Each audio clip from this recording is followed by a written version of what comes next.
Bursa karbon yang belum lama diluncurkan makin menunjukkan perkembangan menggembirakan. Mekanisme perdagangan karbon sebagai bentuk dari penyelenggaraan nilai ekonomi karbon menjadi salah satu upaya untuk mencapai target nasional penurunan emisi. Sebagai penyelenggara bursa karbon, BEI memperdagangkan efek unit karbon dalam bentuk sertifikat pengurangan emisi karbon dari perusahaan penyerap emisi dan perusahaan penghasil emisi. Perdagangan karbon melalui BEI pun dianggap jauh lebih efisien dibandingkan dengan perdagangan secara langsung yang menggunakan jasa broker. Selain itu juga tentunya kita mendorong adanya peningkatan likuiditas karena dengan semua pembeli maupun penjual berkumpul dalam satu platform, tentunya likuiditasnya menjadi tinggi harapannya. Dan ini juga efisien dan low cost karena biaya kita tuh sangat murah. Jadi kalau dulu sebelum ada bursa karbon kita tanya, kalau direct trading itu selalu via broker, ada broker tertentu lah yang menjual. Sementara itu, Otoritas Jasa Keuangan selaku pengawas bertugas mendukung bursa karbon dari sisi regulasi. OJK menyebut regulasi perdagangan karbon sudah lengkap. Kalau yang di sekunder menurut saya sudah cukup. Karena sudah ada Undang-Undang Nomor 4, ada POJK 14 dan SEOJK 12.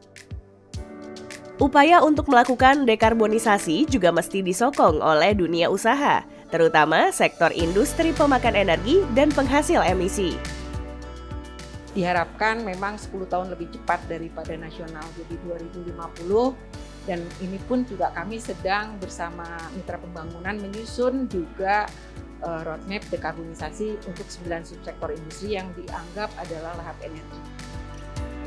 Di tengah semangat untuk terus mendorong keekonomian karbon, masih banyak tantangan yang dihadapi Indonesia, seperti ekosistem yang dianggap belum mapan.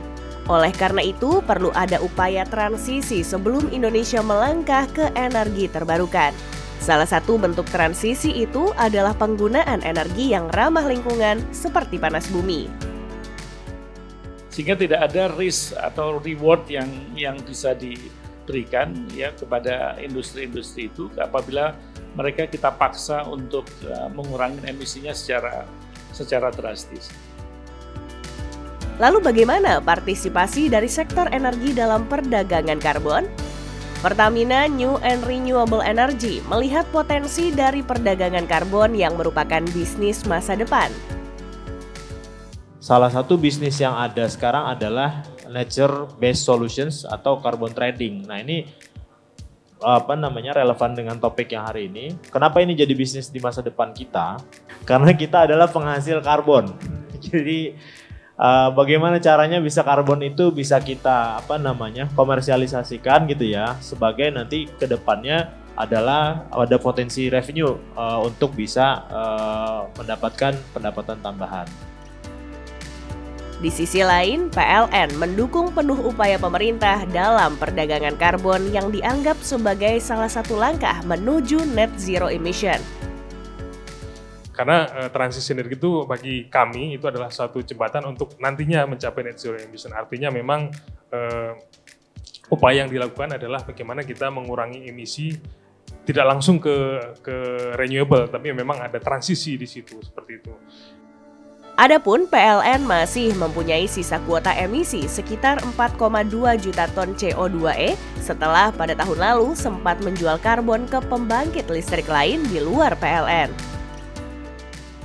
Jadi sampai saat ini sekitar 4 juta ton dari beberapa pembangkit itu Muara Tawar, Gunung Wukul, Grati dan Priok Blok 4 yang kita sudah verifikasi seperti itu. Untuk yang kemarin di tahun 2024 sendiri hanya sekitar 53,8.